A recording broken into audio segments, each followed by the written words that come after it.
국민연금 기금 운용 기능의 전문성과 독립성에 대해서 여쭤볼 예정입니다. 총리님, 우리나라 국민연금 기금이 진짜 규모가 엄청납니다. 전체 자산이 1,200조 원이 넘고요. 대한민국 명목 GDP가 지금 2,550조 원 정도 되니까 GDP의 절반 정도 되는 진짜 엄청난 규모입니다. 심지어 국민연금은 코스피 시가총액의 6%에서 7%를 보유한 국내 주식시장 최대 기관 투자자이기도 합니다. 그러니까 단순히 연기금이 아니라 우리나라 경제 전체를 좌우하는 큰 손인 거죠. 근데 이렇게 어마어마한 GDP 절반 규모 국민연금이 누구에 의해서 어떻게 운용되고 있느냐, 이게 굉장히 중요한데요. 슬라이드 보여주시죠.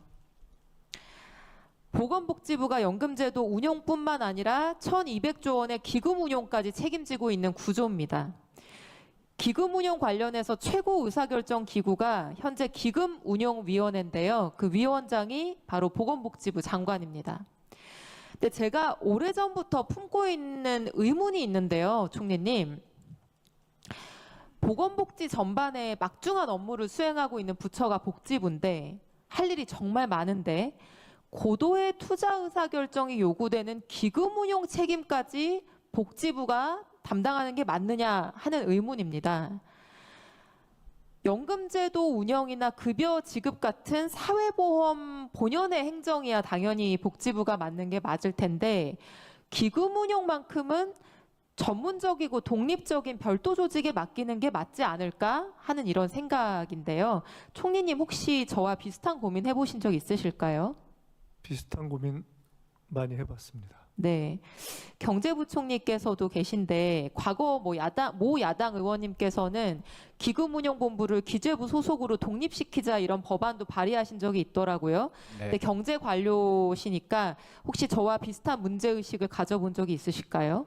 예, 한때 이 기금 운영이라는 게 이게 잘해서 수익을 내야지만 나중에 기금의 그 건전성을 가져오기 때문에 뭐 경제부처, 뭐 꼭 기재부가 아니더라도 경제 관련해서 해야 되는 거 아니냐 이런 문제 제기가 있었다는 걸 알고 있습니다. 네, 복지부 장관님 계시죠? 네.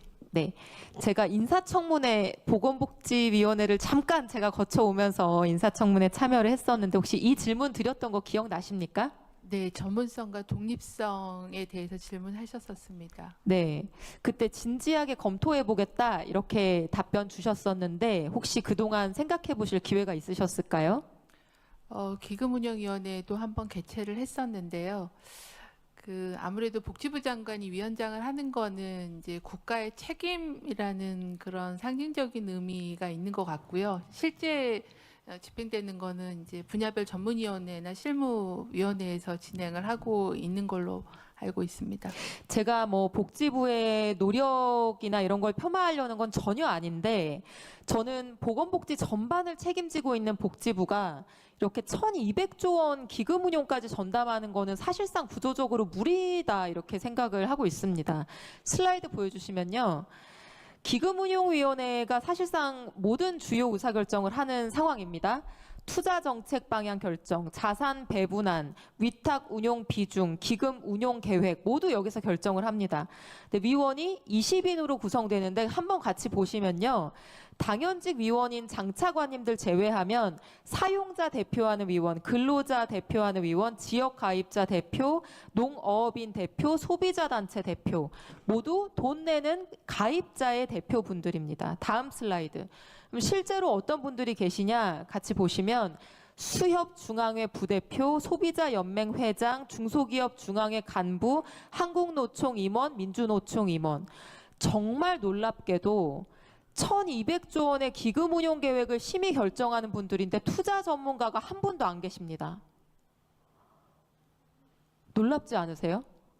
해외 투자 비중이 58%에 이르는데 해외 투자 전문가도 당연히 없습니다. 저는 국민연금 지금 14년째 납부하고 있는데요. 저 구성을 보고 간담이 서늘해졌습니다. 이렇게 운영하는 게 맞을까요, 총리님? 문제의식의 공감 내지는 비슷한 생각을 많이 해봤다는 말씀을 드렸고요. 공적인 최종 어떤 컨트롤 타워가 있어야 된다라는 것도 분명하기 때문에 현재의 구조에 대한 대안을 바로 말씀드리지 못하겠습니다만은 그런 문제의식을 갖고 보았던 경험으로 보면 저렇게 되어 있을 때 실제 운영은 실제의 일을 하는 펀드 매니저들에 의해서 거의 되는 측면이 많다 하고 그렇게 들은 바가 있습니다. 기금운용본부의 전문 운용력들이 있는 것은 사실입니다. 그러나 실제 최종 의사결정, 주요 의사결정을 저분들이 의결해서 하고 있는 것도 여전히 사실입니다. 제가 보건복지부 장관님께 기금운용위원회 전문성 보강 어떻게 하실 건지 이제 인사청문회 때 질의드린 적이 있었는데 아직 취임하신 지 얼마 되시지 않아서 아마 고민 중에 계실 걸로 생각이 됩니다. 정말 진지하게 요청드리는데요. 기금운용위원회는 전문성이 더 보강돼야 된다고 생각합니다. 그리고 이런 전문성 결여 때문인지 모르겠지만 운용 목표도 과도하게 보수적입니다. 복지부 장관님, 최근 기금운용위원회가 수익률 목표치를 1%포인트 올렸거든요. 원래 4.5%였는데 5.5%가 됐습니다. 그러니까 지금 목표는 5.5%죠. 근데 지금 실제 수익률이 어느 정도인지 아시나요? 평균이 6.8%고 작년에는 15%였습니다. 맞습니다. 최근 5년 수익률이 8%대고요. 공단 설립 이후 누적 연평균 수익률이 6.8%. 어떻게 기간을 잡아도 6% 후반대인데 5.5%를 목표치로 운영한다는 것은 과도하게 보수적이죠. 해외 연기금의 목표치와 비교해도 굉장히 낮은 수치입니다. 이게 아무리 장기 수익률 전망을 보수적으로 한다고 하더라도 실제 운영 목표는 실제 수익률이 6.8%보다는 높아야 목표치라고 할 수가 있는 거죠. 저는 이런 기금위원회 구성에서 이게 수익률을 끌어올릴 투자보다는 단순히 안정적인 관리에 방점을 찍고 운용되고 있기 때문에 이런 흐름들이 생기지 않는가라고 생각을 합니다. 보험료율 변경 전의 계산으로 연금 수익률을 1% 올리면 고갈 시점 5년 늦어지고 보험료율 2%포인트 올리는 것과 같은 효과를 낸다. 이제 이런 분석 보고서가 나온 적이 있었습니다. 아마 최근 계산으로 하면 조금 달라질 텐데요. 근데 단순 계산하더라도 지금 1,200조 원이니까 수익률 1%포인트만 올라가도 12조 원. 나중에 3,500조 원까지 기금이 쌓이게 되는데 그러면 1%면은 35조 원이 됩니다. 그래서 수익률 목표를 과감하게 또는 적극적으로 잡고 이걸 운영한다라고 하면은 우리 국민들의 노후를 위해서 쓸 수 있는 수십조 원이 더 쌓이게 되는 거죠. 캐나다 연금이 높은 수익률로 굉장히 유명합니다. 2023년에는 수익률 세계 1위를 하기도 했던 연금이고요. 근데 캐나다 연금투자위원회는 97년에 연금본부에서 기금운용 조직을 별도로 떼어내가지고 연금투자위원회를 설립했습니다.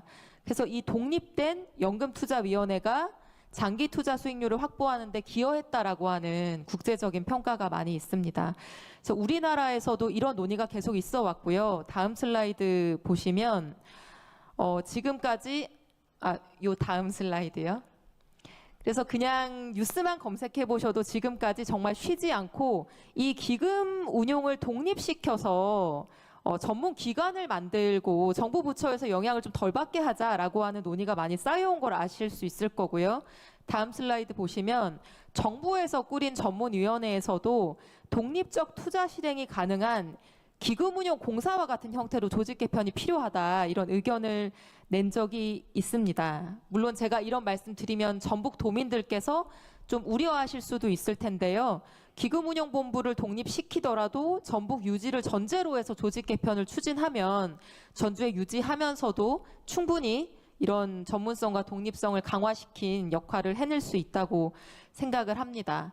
그리고 다들 기억하시겠지만 삼성물산 제일모직 합병 사건 때 국민연금이 스스로 찬성표를 던지면서 수천억 원의 손해를 입는 그런 엽기적인 일이 있었는데 당시에도 박근혜 대통령 언지를 받은 보건복지부 장관과 기금운용본부장이 의결권 행사에 부당한 영향력 미치고 두 분이 나란히 구속돼서 국민연금 역사에 오점을 남긴 적이 있거든요. 이런 사례들만 보더라도 기금 운용을 하는 기구가 정부 부처에서 독립되지 않는 한 언젠가는 또다시 정권이 바뀔 때 이런 엄청난 규모의 연기금이 정치권의 유혹의 대상이 될 수 있다 이렇게 생각을 합니다. 그래서 이런 제가 이 질의를 위한 질의로 그냥 흘려보내고 싶지 않고 앞으로 기회가 될 때마다 이 주제를 다루고 또 법안이나 이런 관련된 정책도 계속 고민하고 발의할 예정인데요. 이 문제를 총리님 그리고 부총리님, 보건복지부 장관님께서도 같이 고민해 주셨으면 합니다. 그렇게 해주시겠습니까? 네, 같이 고민하겠습니다. 네. 네, 그렇게 하겠습니다.